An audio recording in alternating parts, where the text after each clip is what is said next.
പിതാവിൻ്റെയും പുത്രൻ്റെയും പരിശുദ്ധാത്മാവിൻ്റെയും നാമത്തിൽ ആമേൻ.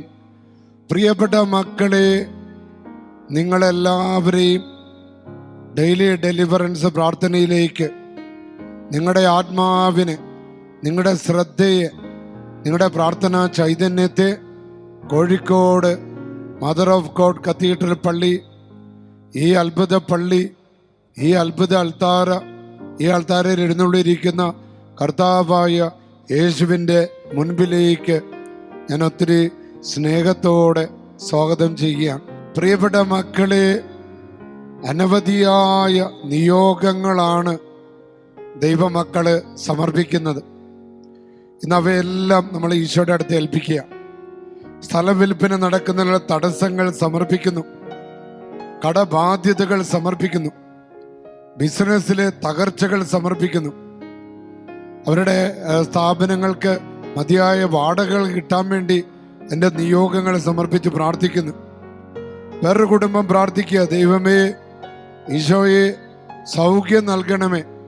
എത്രയോ കുടുംബങ്ങളാണ് നിരന്തരമായ രോഗങ്ങൾ, ക്യാൻസർ, ട്യൂമർ, പല വിധത്തിലുള്ള രോഗങ്ങൾ, പനി, ചുമ, തലവേദന, വയറുവേദന, വയറ്റിൽ നിന്ന് പോക്ക്, അസ്വസ്ഥത, കാലുവേദന, വാതരോഗങ്ങൾ, ഉണങ്ങാത്ത മുറിവ്, ചൊറിച്ചില്, കല്യാണ തടസ്സങ്ങൾ, പല വിധത്തിലുള്ള ബന്ധനങ്ങൾ. ഒരു കുടുംബം പ്രാർത്ഥിക്കുക, എൻ്റെ ഈശോയെ എൻ്റെ 2 മക്കളെ സമർപ്പിച്ച് പ്രാർത്ഥിക്കുക. ഇന്ന് മാതാപിതാക്കളുടെ നിരന്തരമായ പ്രാർത്ഥനയാണ് മക്കൾക്ക് വേണ്ടിയുള്ള പ്രാർത്ഥന. കാരണം പല മാതാപിതാക്കൾ ഭയങ്കര സങ്കടത്തിലാണ്, വിചാരിച്ചതുപോലുള്ള കാര്യങ്ങൾ നടക്കണില്ല, സ്വപ്നങ്ങൾ പൂവണിയുന്നില്ല, അനുസരണ വിനയമൊക്കെ നഷ്ടപ്പെട്ടിരിക്കുന്നു. അങ്ങനെ ഒരുപാട് മാതാപിതാക്കള് ഇതിൻ്റെ ഒരു ആദിവ്യാധിയിലാണ്. ഒരു കുടുംബം പ്രാർത്ഥിക്കുക, ഈശോയെ കേസിൽ നിന്ന് രക്ഷിക്കണമേ. പല വിധത്തിലുള്ള കേസുകൾ, കോടതിയിൽ നിന്ന് മാറാൻ പറ്റാത്ത വിധത്തിൽ ഒരു കേസ് മാറുമ്പോൾ വേറൊരു കേസ്, അതിലുള്ള കള്ളത്തരങ്ങൾ, അതിൽ വിചാരിക്കുന്ന പോലെ വക്കീലന്മാരുടെ ഭാഗത്തു നിന്നുള്ള സഹകരണമില്ലായ്മ, അങ്ങനെ നിരവധിയായ പീഡകളിലൂടെ കടന്നു പോകുന്ന കോടതിയും കേസും പണം നഷ്ടവും മാനനഷ്ടവും, ഇതൊരു പൈശാചിക പീഡയായി പല കുടുംബങ്ങളുടെ മേൽ നിബന്ധിച്ചിരിക്കുന്നതായിട്ട് പല വചനപ്രഘോഷകരും സൂചിപ്പിക്കാറുണ്ട്. കാരണം ഈ കേസിൽ നിന്ന് മാറിയിട്ട് ജീവിതമില്ലാതെ അവിടെ അതൊരു വലിയ ബന്ധനമായിട്ട് പല കുടുംബങ്ങളിൽ കിടക്കുന്നുണ്ട്. ഒരു കുടുംബം പ്രാർത്ഥിക്കുക, ഈശോയെ എൻ്റെ മക്കളുടെ കൂടെ അങ്ങ് എപ്പോഴും ഉണ്ടായിരിക്കണമേ, എല്ലാ തിന്മകളിൽ നിന്ന് അവരെ കാക്കണമേ. കാരണം ഇന്ന് ആരെ വിഴുങ്ങണമെന്ന് അന്വേഷിച്ച് തിന്മ ഇങ്ങനെ വട്ടമിട്ട് പറയ്ക്കുക. അപ്പൊ അവരെ കാത്തുകൊള്ളണമേ. പലവിധ തിന്മകളാ, സുഖത്തിന്റെ, ജഡികാസക്തികളുടെ, അലസതയുടെ, മടിയുടെ, മൊബൈൽ ഫോണിന്റെ, ലഹരിയുടെ, ചീത്ത കൂട്ടുകെട്ടുകളുടെ, അങ്ങനെ നിരവധിയായ തിന്മകള് നമ്മുടെ പലരുടെയും മക്കളെ ഇങ്ങനെ കാർന്ന് തിന്നുകൊണ്ടിരിക്കുക. ഇത് ഒരുപക്ഷെ നമ്മുടെ മക്കൾക്ക് ഇന്നില്ല എന്ന് നമ്മൾ കരുതും. പക്ഷെ ഇത് എപ്പോൾ വേണമെങ്കിലും ഏത് കുടുംബത്തിലേക്ക് വേണമെങ്കിലും കടന്നു വരാം. അപ്പം അതുകൊണ്ട് ജാഗ്രതയോടെ ഡെയിലി ഡെലിവറൻസ് പ്രാർത്ഥനയിൽ പങ്കെടുത്ത് നമ്മുടെ എല്ലാ മക്കൾക്ക് വേണ്ടിയുള്ള സംരക്ഷണ വലയമാണ് ഈ പ്രാർത്ഥനയിലൂടെ ചോദിക്കുന്നത്. വേറൊരു കുടുംബം എഴുതിയിരിക്കുകയാണ്, കർത്താവേ പാപികളുടെ മാനസാന്തരവും ആത്മാക്കളുടെ രക്ഷയും. നമ്മുടെ നായ്ക്കമ്പറമ്പിലച്ചൻ നിരന്തരം പറയുന്ന ഒരു കാര്യമാണ്. ഇന്നത്തെ ഏറ്റവും വലിയ പ്രശ്നമെന്ന് പറയുന്നത് പാപബോധമില്ലായ്മ. ഭർത്താവിനെ വഞ്ചിച്ചാൽ, ഭാര്യയെ വഞ്ചിച്ചാൽ, ഭാര്യയെ മക്കളെയൊക്കെ ഉപേക്ഷിച്ചാൽ, ഭർത്താവിനെ മക്കളെയൊക്കെ ഉപേക്ഷിച്ചാലും ഒരു മനസാക്ഷി കൊത്തില്ലായ്മ. മറ്റ് ചെകുത്താന്റെ സ്വരം കേൾക്കും, എന്നാൽ ആത്മാവിന്റെ സ്വരം, മാലാഖയുടെ സ്വരം കേൾക്കാനായിട്ട് സാധിക്കുന്നില്ല.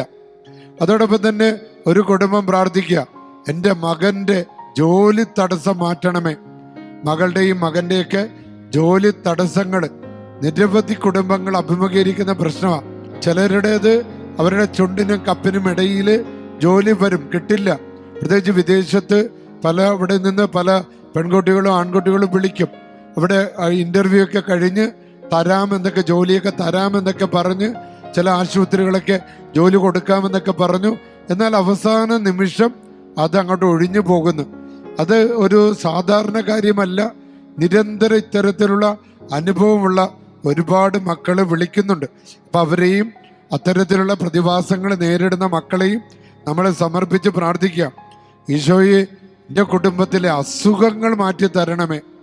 ചില കുടുംബങ്ങളിൽ സാത്താൻ ഇങ്ങനെ നിരന്തര രോഗങ്ങൾ കൊടുക്കുക, നിരന്തര രോഗങ്ങൾ. ഇതുമൂലം കുടുംബത്തിന് ഒരു സ്വസ്ഥതയില്ല. ഒരല്പം കാശ് കൈ വന്നാൽ അപ്പം തന്നെ ആശുപത്രി കേസുകൾ വരിക. ഇപ്പം ഇതൊരു സാധാരണ പ്രതിഭാസമല്ല എന്ന് ഒരുപാട് പേര് കാണുകയും അവരുടെ ഡെലിവറൻസിന് വേണ്ടി പ്രാർത്ഥിക്കുകയും ചെയ്യാം. ഒരു മകള് പ്രാർത്ഥിക്കുക, കർത്താവ് എൻ്റെ ഭർത്താവിന് മാനസാന്തരം കൊടുക്കണമേ. അങ്ങനെ പ്രാർത്ഥിക്കുന്ന, അപേക്ഷ എഴുതിയിടുന്ന അനവധി കുടുംബനാഥകളുണ്ട്. കുടുംബനാഥന്മാർക്ക്, ഭർത്താക്കന്മാർക്ക് മാനസാന്തരം, തെറ്റായ വഴികളിൽ നിന്ന്, തെറ്റായ വ്യക്തികളിൽ നിന്ന്, മദ്യപാനത്തിൽ നിന്ന്, ചീത്ത കൂട്ടുകെട്ടുകളിൽ നിന്ന്, അവരുടെ ഉത്തരവാദിത്വമില്ലാത്ത പെരുമാറ്റങ്ങളിൽ നിന്ന് അവർക്ക് വിടുതൽ കൊടുത്ത് മാനസാന്തരം കൊടുക്കണമേ എന്ന് പ്രാർത്ഥിക്കുന്ന എത്രയോ മക്കളുണ്ട്. ഒരു കുടുംബം പ്രാർത്ഥിക്കുക, അവിടുത്തെ പരിപാലന എന്നെയും എൻ്റെ മക്കളെയും കൊച്ചുമക്കളെയും നിറക്കണമേ. അല്ലേ? തലമുറ തലമുറ തലമുറയിലേക്ക് ഈ ഡെയിലി ഡെലിവറൻസ് പ്രാർത്ഥനയിലൂടെ കർത്താവിൻ്റെ ആ ഒരു പരിപാലന, ദൈവത്തിൻ്റെ വലിയ സംരക്ഷണം നമ്മുടെ കുടുംബങ്ങൾക്ക് ലഭിക്കട്ടെ. ഒരു കുടുംബം പ്രാർത്ഥിക്കുന്നത്, ഞങ്ങളുടെ സാമ്പത്തിക മേഖല അവിടുന്ന് അനുഗ്രഹിക്കണം, കിട്ടാനുള്ള പണം തിരികെ കിട്ടാൻ അനുഗ്രഹിക്കണം. ഇത് സാമ്പത്തിക മേഖലയിലൊരു ഞെരുക്കം സാത്താൻ്റെ വലിയൊരു കുതന്ത്രമാണ്. നമ്മളെ ദ്രോഹിക്കാൻ സാത്താൻ ആഗ്രഹിക്കുമ്പോൾ നമ്മുടെ സ്വസ്ഥത കെടുത്താൻ, മനസ്സമാധാനം കെടുത്താൻ, നമ്മുടെ ആരോഗ്യം കെടുത്താൻ അവൻ ചെയ്യുന്ന ഏറ്റവും ആദ്യത്തെ വഴിയെന്ന് പറയുന്നത് നമ്മുടെ സാമ്പത്തിക മേഖലയിൽ പ്രതിസന്ധികൾ ഉണ്ടാക്കുക. കാര്യങ്ങൾ വിചാരിക്കുന്ന പോലെ നിർവഹിക്കാൻ പറ്റാതെ വരിക, വരുമാനത്തിൽ കൊണ്ട് ജീവിക്കാൻ പറ്റാതെ വരിക, കിട്ടുന്ന വരുമാനം പെട്ടെന്ന് തന്നെ തീർന്നു പോവുക. ഇത്തരത്തിലൂടെ വരുമ്പോൾ നമ്മൾ മാനസികമായിട്ട് തകരും, കുടുംബസമാധാനം തകരും, ദമ്പതികളുടെ ഇടയിൽ ഭിന്നതകൾ വരാനൊക്കെ കാരണമാകിയ. എൻ്റെ മോൻ്റെ പഠനം, ചില കുഞ്ഞുങ്ങളുടെ അവരെ ഒരു സ്കൂളിൽ ഒരു അപ്പനും അമ്മയും പറഞ്ഞ് നേഴ്സറി സ്കൂളിൽ നിന്ന് പറഞ്ഞു വിട്ട് ആ കുഞ്ഞിനെ അവിടെ നമുക്ക് ഉൾക്കൊള്ളാൻ പറ്റുന്നില്ല എന്ന് പറഞ്ഞ് അവർ വിടുകയുണ്ടായി. ഇതേപോലെ വേദനിക്കുന്ന മാതാപിതാക്കളുണ്ട്. അവരുടെ കുഞ്ഞുങ്ങളുടെ പിരിവിരിപ്പും കുഞ്ഞുങ്ങളുടെ പഠന തടസ്സങ്ങളും കുഞ്ഞുങ്ങള് അവരുടെ ജ്ഞാനമില്ലാത്ത പ്രവൃത്തിയും വിവേകമില്ലാത്ത പെരുമാറ്റങ്ങളും ചെറിയ കുഞ്ഞുങ്ങൾക്ക്. അപ്പം നമ്മൾ പ്രാർത്ഥിക്കേണ്ടത്, കർത്താവേ, വളരെ വിവേകത്തോടെ ജ്ഞാനത്തോടെ പെരുമാറാൻ ഞങ്ങളുടെ കുടുംബങ്ങളെ അനുഗ്രഹിക്കണമേ. എല്ലാ തിന്മകളിൽ നിന്നും എല്ലായ്പ്പോഴും കാത്തുരക്ഷിക്കണമേ എന്നൊരു കുടുംബം പ്രാർത്ഥിക്കുന്നു. മരത്തിൽ നിന്ന് വീണ് കിടക്കുന്ന ചേട്ടന് വേണ്ടി പ്രാർത്ഥന. അങ്ങനെ കിടപ്പ് രോഗികളായിട്ടുള്ളവർ, നട്ടെല്ലിന് വേദന, കാല് വേദന, എഴുന്നേൽക്കാൻ പറ്റുന്നില്ല, പുറത്തേക്ക് ഇറങ്ങാൻ പറ്റുന്നില്ല, നിരന്തരം അങ്ങനെയുള്ളവർക്ക് വേണ്ടി പ്രാർത്ഥിക്കുക. കുടുംബാംഗങ്ങളെയും പൂർണ്ണമായിട്ട് ഡെയിലി ഡെലിവറൻസ് പ്രാർത്ഥനയിലൂടെ മാതാവിന് സമർപ്പിക്കുക. ഒരു കുടുംബം പ്രാർത്ഥിക്കുക, എല്ലാവിധ പൈശാചിക ബന്ധനങ്ങളിൽ നിന്നും, രോഗങ്ങളിൽ നിന്നും, പാപപീഡകളിൽ നിന്നും ഞങ്ങളുടെ കുടുംബത്തെ മോചിപ്പിക്കണം. അപ്പൊ ഇത്തരത്തിലുള്ള പ്രതിഭാസങ്ങളെല്ലാം സമർപ്പിച്ച് നമ്മൾ നമ്മുടെ ഈ ഡെയിലി ഡെലിവറൻസ് പ്രാർത്ഥനയിലൂടെ അത്ഭുതകരമായ ഡെലിവറൻസ് നമ്മൾ തേടുകയാണ്. പ്രിയപ്പെട്ട മക്കളെ, ഇന്ന് നമുക്ക് ലഭിച്ചിരിക്കുന്ന ദൈവത്തിന്റെ വചനം എസെക്കിയേൽ പ്രവാചകന്റെ പുസ്തകം 34-ാമത്തെ അധ്യായം 17-18 തിരുവചനങ്ങളാണ്. ദൈവമായ കർത്താവ് അരുളി ചെയ്യുന്നു, എൻ്റെ അജഗണമേ, ഞാൻ ആടിനും മധ്യയും മുട്ടാടിനും കോലാടിനും മധ്യയും വിധി നടത്തും. നല്ല മേച്ചിൽ സ്ഥലത്ത് നിങ്ങൾക്ക് മേഞ്ഞാൽ പോരെ? മിച്ചമുള്ള പുൽത്തകിടി ചവിട്ടി തേച്ച് കളയണമോ? ശുദ്ധജലം കുടിച്ചാൽ പോരെ? ശേഷമുള്ള ജലമെല്ലാം ചവിട്ടി കലക്കണമോ? പ്രിയപ്പെട്ട മക്കളെ, ഇതൊരു വചനത്തിന്റെ അരൂപിയാണ്. ഈ വചനത്തിന്റെ അരൂപിയ ഒരു വലിയ മാനസാന്തരവും ഒരു ഡെലിവറൻസും കർത്താവിന്റെ കൃപയുടെ അഭിഷേകവും നമുക്ക് എല്ലാവർക്കും ലഭിക്കാൻ പ്രാർത്ഥിച്ചുകൊണ്ട് ഡെലിവറൻസിന്റെ പ്രാർത്ഥനയിൽ പങ്കുചേരാം. പിതാവിന്റെയും പുത്രന്റെയും പരിശുദ്ധാത്മാവിന്റെ നാമത്തിൽ ആമേൻ. യേശുവല്ലാതെ മറ്റൊരു കർത്താവില്ലെന്ന് ഞാൻ ഏറ്റുപറയുന്നു. സ്വന്തം രക്തത്താൽ എന്നെ സ്വന്തമാക്കിയ കർത്താവിന്റെ അധികാരത്തിലും ശക്തിയിലും ആശ്രയിച്ചുകൊണ്ട് അവിടുത്തെ തിരുനാമത്തിൽ ഞാൻ ആജ്ഞാപിക്കുന്നു. ഈ വചനം കേൾക്കുന്ന മക്കളെ ശല്യപ്പെടുത്തുന്ന എല്ലാ ദുഷ്ടാരൂപികളെയും അവയുടെ ദുഷ്ടതകളും ചതിപ്രയോഗങ്ങളും തടസ്സപ്പെടുത്തലുകളും അവയിൽ നിന്നുണ്ടായിട്ടുള്ള സകല തിന്മകളും ഈ നിമിഷം ഈ ദൈവജനത്തെ വിട്ടുപോകട്ടെ. ഈ ദൈവമക്കളെ പ്രവർത്തിക്കുന്ന എല്ലാ തിന്മയുടെ ദുഷ്ടാത്മാക്കളെ യേശുവിന്റെ നാമത്തിൽ നിങ്ങളെ ഞാൻ ബന്ധിക്കുന്നു. യേശുവിന്റെ നാമത്തിൽ നിങ്ങളെ ഞാൻ ബഹിഷ്കരിക്കുന്നു. യേശുവിന്റെ തിരുരക്തത്തിന്റെ ശക്തിയാൽ അവിടുത്തെ കുരിശുമരണത്തിന്റെ യോഗ്യതയാൽ നിങ്ങളെ നിർവീര്യമാക്കുന്നു. പിതാവിന്റെയും പുത്രന്റെയും പരിശുദ്ധാത്മാവിന്റെ നാമത്തിൽ ഈ ദൈവമക്കളെ ശല്യപ്പെടുത്തുന്ന ദുരാത്മാക്കളെ നിത്യനരകാഗ്നിയിലേക്ക്, അന്ധകാരഗ്നിയിലേക്ക് നിങ്ങളെ ആട്ടിപ്പായിക്കുന്നു. പരിശുദ്ധ അമലോത്ഭ കന്യകാമറിയത്തിന്റെയും നീതിമാനായ വിശുദ്ധ ഔസേപ്പിന്റെയും വിശുദ്ധ ഗീർവർഗീസിന്റെയും വിശുദ്ധ ബെനഡിക്റ്റിന്റെയും സകല മാലാഖമാരുടെയും വിശുദ്ധരുടെയും രക്തസാക്ഷികളുടെയും യോഗ്യതയും മാധ്യസ്ഥവും നിങ്ങൾക്ക് അഭയമാകട്ടെ. വിശുദ്ധ കുരിശന്റെ അടയാളത്താൽ ഞങ്ങളുടെ ശത്രുക്കളിൽ നിന്നും ഞങ്ങളെ രക്ഷിക്കുന്ന തമ്പുരാനെ അങ്ങേ ഞാൻ സ്തുതിക്കുന്നു, ആരാധനയും കൃതജ്ഞതയും സമർപ്പിക്കുന്നു. Hallelujah, hallelujah, hallelujah. യേശുവേ, യേശുവേ, യേശുവേ, യേശുവേ.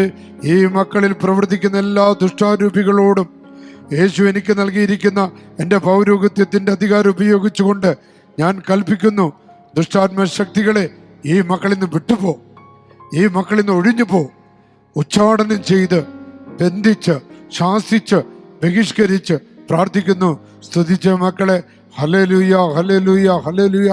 അത്ഭുതകരമായ ഡെലിവറൻസ് നടക്കട്ടെ. പിതാവിൻ്റെയും പുത്രൻ്റെയും പരിശുദ്ധാത്മാവിൻ്റെ നാമത്തിൽ ആമേൻ. പ്രിയപ്പെട്ട മക്കളെ, നെയ്യാറ്റിൻകര കൺവെൻഷന്റെ സമാപന ദിവസമാണെന്ന്. നിങ്ങൾ ആ ധ്യാനത്തിൽ പങ്കെടുക്കുന്ന എല്ലാവർക്കും വേണ്ടി പ്രാർത്ഥിക്കണം.